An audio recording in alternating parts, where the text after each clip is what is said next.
My dear friends, quite delighted I am to share with you some reflections on the focus, politics of Jesus.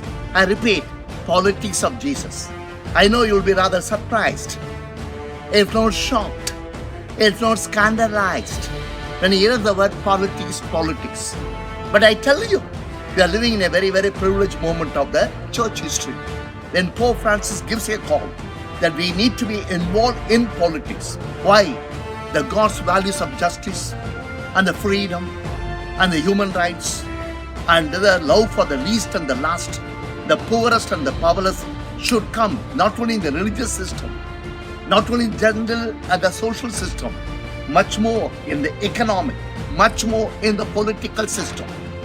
And you have to understand, the gospel of Jesus had political content. Why? He was crucified. My dear friends, possibly you may know, but I have to put it very, very plainly and straightly. What is that one? At the time of Jesus, there were two punishments. One was being stoned to death for religious crimes. John chapter 8, or Acts of the Apostle chapter 5. But Jesus was not stoned to death. He was put upon the cross and he was killed upon the cross. We generally say he died upon the cross. That is not true historically. And concretely speaking, he was murdered, he was assassinated, and he was killed upon the cross. And so much so Pilate would say, what I written is written. Jesus of Nazareth, King of Jews. Jesus didn't want to become king, but a king with a difference.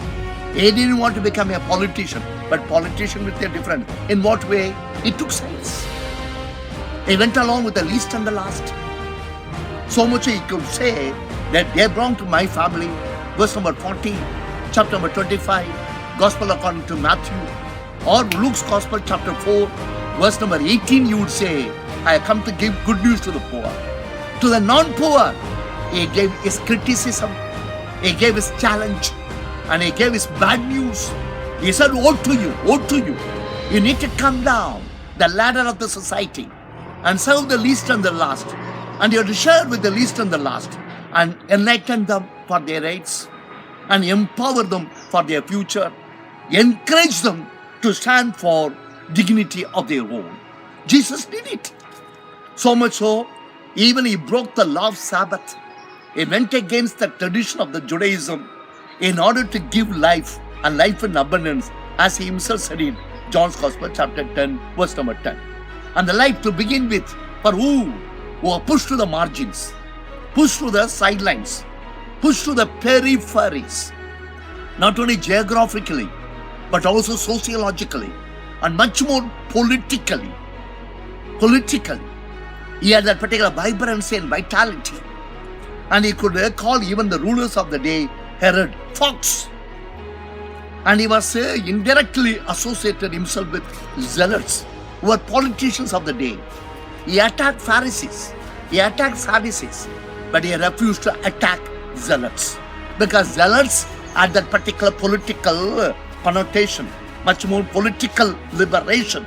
The only difficulty, zealots were concerned about the political liberation of the Jews from the Roman Empire, whereas Jesus expanded the horizon and broadened the vision.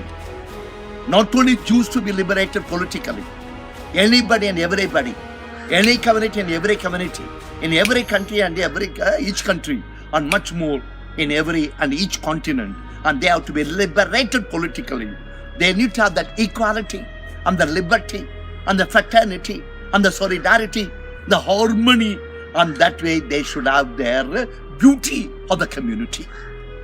And we are living at a time when we need to have this particular political perspectives, learning from our master Jesus, our leader Jesus of Nazareth, who lived like any one of us.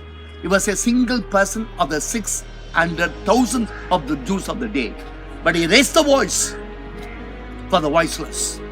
He extended power to the powerless and gave himself to the poorest. And that's why he was a politician with a difference. My dear brothers and sisters who are listening to me, Before I end it, I like to quote a thought that comes to my mind at this particular juncture. What is that one? The Gospels give us a revolutionary, a radical, a political Jesus. But unfortunate, down the history and down the tradition, we have made that particular Jesus a plastic one. Political Jesus. But we have made him a plastic Jesus. And that Jesus, which one? Political Jesus, revolutionary Jesus, radical Jesus. He gave a gospel, a tiger, demanding justice, demanding human rights, demanding the power for the powerless.